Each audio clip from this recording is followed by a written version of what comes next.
सुधर जा, अभी भी वक्त है तेरे पास। सुधर जा, अभी भी वक्त है तेरे पास, वरना याद रख ये वही भारत है जिसने करवाया था तुमको आजाद। नमस्कार दोस्तों, इंडिया स्ट्राइक चैनल पर आपका स्वागत है। आपने जो ये पंक्तियां सुनी उसकी पूरी कविता अगर आपको सुननी हो तो इस वीडियो को अंत तक जरूर देखें। और सिर्फ उसी के लिए नहीं बल्कि मोहम्मद यूनुस जो हाल में कर रहा है और उसको काउंटर करने के लिए भारत कौन कौन से रास्ते इस्तेमाल कर सकता है उसको हमने एनालाइज किया है। तो उसी के ऊपर इस वीडियो में चर्चा करेंगे। शुरू करने से पहले वीडियो को लाइक करें, चैनल को सब्सक्राइब करें, बेल आइकन दबाना ना भूलें ताकि आपको रेगुलर अपडेट्स मिलती रहें। तो आइए शुरू करते हैं। तो बात करें ये जो मोहम्मद यूनुस वहां पर हाल में बांग्लादेश में कर रहा है और जिस तरह से उसने एक रेड लाइन क्रॉस कर दी है। हिंदुओं के ऊपर हमले तो ऑलरेडी हो ही रहे थे, वहां पर इस्लामिस्ट जो थे, रेडिकल इस्लामिस्ट जो थे, उन लोगों को छोड़ रखा है, फ्री हैंड दे रखा है। लेकिन अब उसने साथ में रेड लाइन क्रॉस करते हुए चाइना को भी अपने वहां पर जो लाल मुनीर हट है जहां पर एयरबेस है उसको डेवलप करने के लिए चाइना को इन्विटेशन दिया है। और अगर चाइना वहां पर आता है तो वो सिर्फ चिकन स्नैक के लिए ही नहीं, भारत के सिलीगुड़ी कॉरिडोर के लिए ही नहीं बल्कि पूरे नॉर्थ ईस्ट के लिए बहुत ही चिंताजनक बात होने वाली है। उसको काउंटर करने के लिए कौन कौन सी चीजें, कौन कौन सी गतिविधियां, एक्टिविटीज भारत कर सकता है उसका जब हमने एनालिसिस किया तो 4 अलग अलग डिविजन्स में उसको डिवाइड हमने किया। साम, दाम, दंड और भेद। साम यानी कि शांतिपूर्वक बातचीत करके इसको हल किया जा सके, ये जो परिस्थिति है उसको डेवलप होने से रोका जा सके, इस प्रकार के प्रयास किए जा सकते हैं। भारत के पास हाल में एक सुपर पावर है डिप्लोमेसी का, जिसमें नरेंद्र मोदी और एस जयशंकर की जो पूरी टीम है फॉरेन मिनिस्ट्री की, वो बहुत ही स्ट्रांग है और अपनी डिप्लोमेसी के लिए पूरी दुनिया में काफी प्रचलित है। तो उसी का यूज करके हाल में जो ये यूनुस सरकार है जो कि वहां की इंटरिम गवर्नमेंट है, he is not an authentic elected government but he is an interim government. He is not even a government पर से, लाइक वो पीएम या प्रेसिडेंट या ऐसी किसी पोस्ट पर नहीं है। He is just a chief adviser to God knows who. तो वो एक प्रॉपर गवर्नमेंट नहीं है वहां पर बांग्लादेश में। तो उसी को काउंटर करने के लिए यहाँ पर जो भारत में फॉरेन मिनिस्ट्री है और जो भी डिप्लोमेट्स हैं वो लोग इस प्रकार की एक्टिविटीज कर सकते हैं यूएन में और अलग अलग ऐसे ग्रुप्स में, इंटरनेशनल ग्रुप्स में और ऑर्गेनाइजेशंस में, जिससे बांग्लादेश के ऊपर प्रेशर बनाया जा सके और यूनुस को जल्द से जल्द इलेक्शन कंडक्ट करवाने के लिए फोर्स किया जा सके। अगर ये हो जाता है, अगर वहां पर इलेक्शंस हो जाते हैं तो हो सकता है कि सरकार बदले फिर से। एटलीस्ट अगर जो सरकार आती है वो भारत की फेवर में ना भी हो तब भी उसको वहां पर सेटल होने के लिए थोड़ा बहुत टाइम जरूर लगेगा। तो उसमें भारत बाकी के डेवलपमेंट्स कर सकता है, स्ट्रेटेजिक डेवलपमेंट कर सकता है बांग्लादेश के आसपास। और वहां पर अगर जो सिनेरियो डेवलप हो सकता है जिसकी संभावनाएं दिख रही हैं उसको काउंटर करने के लिए पूरी तैयारी कर सकता है। तो इस प्रकार से भारत का जो सुपर पावर है डिप्लोमेसी का, उसका यूज करके बांग्लादेश के ऊपर प्रेशर क्रिएट करवाया जा सकता है ताकि वहां पर जल्द से जल्द इलेक्शन करवाए जा सके, जिससे मोहम्मद यूनुस को वहां से हटाया जा सके। और उसकी जगह पर अगर पॉसिबल हुआ, जिसके ऊपर भी हम लोग आगे चर्चा करेंगे, तो वहां पर एक ऐसी सरकार का गठन हो जो कि भारत की फेवर वाली सरकार हो, ना कि चाइना की फेवर वाली। तो उससे भी बहुत ही बड़ा फर्क पड़ जाएगा। जिस तरह से शेख हसीना थी उसी प्रकार की अगर सरकार वहां पर आती है बांग्लादेश में तो वो भारत के लिए काफी बेनिफिशियल होगा और भारत बांग्लादेश के रिलेशंस के लिए और यहां तक कि बांग्लादेश के लोगों के लिए भी काफी ही बेनिफिशियल होगा। तो इसी प्रकार से शाम में भारत की डिप्लोमेसी का यूज करके वहां से यूनुस की सरकार को हटाकर प्रॉपर इलेक्शंस करवा के एक इलेक्टेड गवर्नमेंट को बिठाया जाए, इस प्रकार का प्रेशर भारत क्रिएट करवा सकता है अपनी डिप्लोमेसी का यूज करके। तो ये एक है। दूसरी अगर बात करें तो उसमें आ जाता है दाम यानी कि इंसेंटिव्स। अब इंसेंटिवाइज किसको करना है, यूनुस को? तो जी नहीं, वहां पर बांग्लादेश में जो मेजर फोर्सेस हैं वो बांग्लादेश आर्मी है और वहां की जो सिविल सोसाइटी है वो बांग्लादेश आर्मी और वहां की सिविल सोसाइटी दोनों ही हाल में यूनुस के आने के बाद से उसने जिस तरह से इस्लामिस्ट, जो रेडिकल इस्लामिस्ट हैं, जो आतंकवादी हैं, उन लोगों को जिस तरह से उसने फ्री हैंड दे रखा है, उसी के चलते वहां की जो सिविल सोसाइटी है वो भी काफी ही नाखुश है। वो लोग भी इसकी फेवर में नहीं है, यूनुस की फेवर में नहीं है और उसी के चलते समय दर समय वहां पर प्रोटेस्ट भी हो रहे हैं, जिसको भी दबाने की पूरी कोशिश यूनुस की सरकार और उसकी जो फ्रंट लाइन है, जिनको स्टूडेंट्स का नाम दिया गया है, उन लोगों के द्वारा की जाती है। इन लोगों को मारकर, जो भी सिविल सोसाइटी के बांग्लादेश के आम लोग हैं उन लोगों को मारकर, उनको भगाकर या फिर उनकी हत्या करके उन लोगों को दबाया जाता है, उनकी आवाज को दबाया जाता है। लेकिन all in all they are not happy with what's going on right now in Bangladesh, क्योंकि वहां की पूरी इकोनॉमी बैठी हुई है, वहां के बिजनेसेस डाउन है, वहां से एक्सपोर्ट नहीं हो पा रहे हैं, मैन्युफैक्चरिंग नहीं हो पा रहा है। तो उसी के चलते लोगों के पास रोजगार भी नहीं है और धीरे धीरे करके वहां पर खाने के भी लाले पड़ने वाले हैं और इन्फ्लेशन भी बहुत ही अधिक हो गया है। तो उसी के चलते वहां की जो सिविल सोसाइटी है, they are not happy with Muhammad Yunus this particular interim government. So those are the kind of people who can be incentivized, जिनको भारत की फेवर में किया जा सकता है, उनको बिजनेसेस लाके दिए जा सकते हैं ताकि उनका जो माइंडसेट है उसमें भारत की तरफ इंक्लिनेशन बढ़े, भारत के लिए उनमें रिस्पेक्ट बढ़े। तो उसी के चलते अगर बाद में इलेक्शंस जब भी होते हैं, नॉट इफ बट व्हेन, जब भी इलेक्शंस होते हैं तो उस समय भारत की फेवर वाली सरकार चुनी जाए, इस प्रकार के प्रयत्न किए जा सकते हैं। तो हाल में उन लोगों को इंसेंटिवाइज करके, वहां की सिविल सोसाइटी में जो भी ऐसे लोग हैं और बांग्लादेश की आर्मी में जो भी ऐसे लोग, उन लोगों को इंसेंटिवाइज करके एक या दूसरी तरह से प्रॉफिट पहुंचाकर, उनको बेनिफिट्स पहुंचाकर उन लोगों को अपनी फेवर में किया जा सकता है। और इंटरनली भी यूनुस सरकार के ऊपर और उनके जो ये भी तटपुंजे हैं, जो भी ऐसे चिल्लर लोग हैं जो स्टूडेंट्स के नाम पर उसकी फ्रंट लाइन में बैठे हैं, उनको काउंटर करने के लिए तैयार किया जा सकता है। तो इसी प्रकार से दूसरा रास्ता यानी कि दाम का, इंसेंटिवाइजेशन का, जिसका यूज करके वहां के लोगों को इन्फ्लुएंस किया जा सकता है ताकि जब भी वहां पर चुनाव हो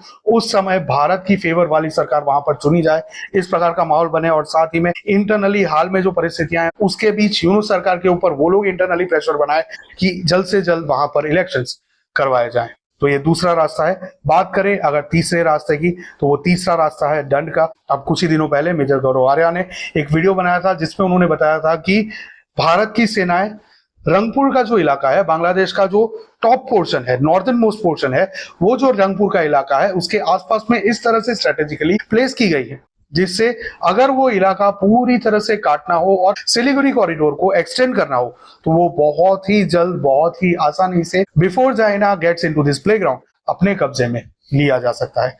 तो एक वो रास्ता है जिसमें मिलिट्री एक्शन के थ्रू बांग्लादेश को तोड़कर अपना जो भारत का सिलीगुड़ी कॉरिडोर है उसको बड़ा किया जा सके ताकि वो चिकन नेक का एक जो काइंड ऑफ परमानेंट इशू है उसको हमेशा के लिए खत्म किया जा सके। और साथ ही में एक ऐसा रीजन जहां पर बांग्लादेश का चिकन नेक है, यानी कि त्रिपुरा के ठीक नीचे चितगोंग का जो एरिया है उसको भी काट कर अलग किया जा सकता है। वो लोग भी भारत में सम्मिलित होने के लिए तत्पर हैं और वो चाहते थे कि वो भारत का हिस्सा बने। जब आजादी के बाद भारत का डिवीजन हुआ, पार्टीशन हुआ, उस समय भी तो उन लोगों को भी तैयार किया जा सकता है कि वो लोग भी बांग्लादेश से अलग होकर भारत में आ जुड़े।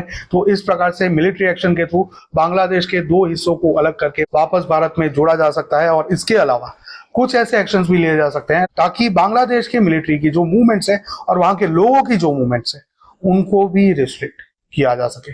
भारत ने अभी तक बहुत ही लेवरेज दी है बांग्लादेश के लोगों को ताकि बांग्लादेश के साथ भारत के रिश्ते अच्छे बने रहें। लेकिन बांग्लादेश में हाल में जो सरकार आई है शेख हसीना को गद्दी से हटाने के बाद से, ये जो हाल में यूनुस वहां पर बैठा है गद्दी पर जबरन, not elected but selected, that too not by Bangladeshis but by Western powers who have vested interest in this particular region। तो उसी के चलते भारत और बांग्लादेश के रिश्ते खराब ऑलरेडी हो चुके हैं। तो बांग्लादेश के लोगों को जो फ्रीडम दी जाती है उसको भी रिस्ट्रिक्ट किया जा सकता है वीजा प्रोसेसेस में और अन्य कई अलग अलग रास्तों से। तो उसका भी यूज करके उनको दंडित किया जा सकता है, उनको प्रेशराइज किया जा सकता है ताकि वो लोग फिर से यूनुस के ऊपर प्रेशर बनाए और भारत के साथ कोऑपरेट करने के लिए उसको फोर्स करें या फिर वहां पर जल्द से जल्द इलेक्शन करने की परिस्थितियां खड़ी कर दे। तो ये तीसरा रास्ता है through military as well as other aspects using which a pressure can be created and certain parts of Bangladesh can be cut out and integrated back into India so that Siliguri corridor issue can be resolved permanently। तो इसी प्रकार से तीसरा रास्ता है दंड का जिसमें उनके ऊपर मिलिट्री एक्शन लेकर और अन्य कुछ रास्तों से वहां पर प्रेशर बनाया जा सकता है। और ये जो लाल मुनिराट है वो भी उसी पार्ट में आता है। तो अगर वो भारत का हिस्सा बन जाता है तो चाइना का वहां पर आना बनता ही नहीं है, कोई सवाल ही नहीं उठेगा, तो वो मैटर ही रिजॉल्व हो जाएगा। तो ये तीसरा रास्ता है। एंड फोर्थ इज भेद, दैट इज द डिफरेंस। जैसे कि हमने बताया वहां की जो सिविल सोसाइटी है उन लोगों में ऑलरेडी इश्यूज हैं।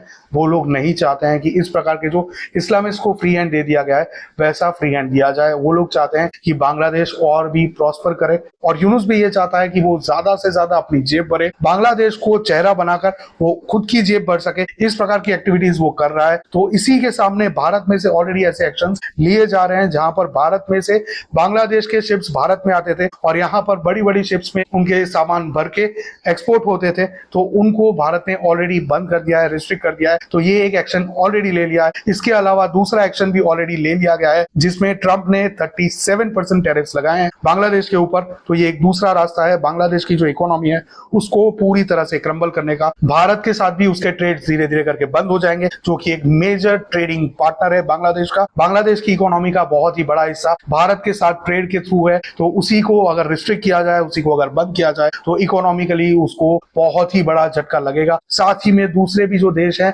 जो कि बांग्लादेश को कोऑपरेट करने की ट्राई कर रहे हैं या फिर जो भारत की फेवर के हैं, उनको इस तरह से एक्टिवेट किया जा सकता है कि वो लोग भी बांग्लादेश के ऊपर प्रेशर बनाए और भी टैरिफ्स डालें, ताकि ये जो यूनुस सरकार है वो सरेंडर करे और ये जो गतिविधियां वहां पर बांग्लादेश में चल रही है उसको अटकाए। और साथ ही में ये जो चाइना को अपने वहां पर लाने की बात है उसको भी फुल स्टॉप लगा दे, उसको भी अटका दे। तो इसी प्रकार से अलग अलग रास्ते हैं, खास करके 4: साम, दाम, दंड, भेद। जिसमें साम है थ्रू डिप्लोमेसी, दाम है through incentivising that civil society, तीसरा है दंड through military action and other some actions, और चौथा है थ्रू भेद which is using different means, especially economic means, to restrict Bangladesh economy so that Yunus goes down on his knees and surrenders to Bharat.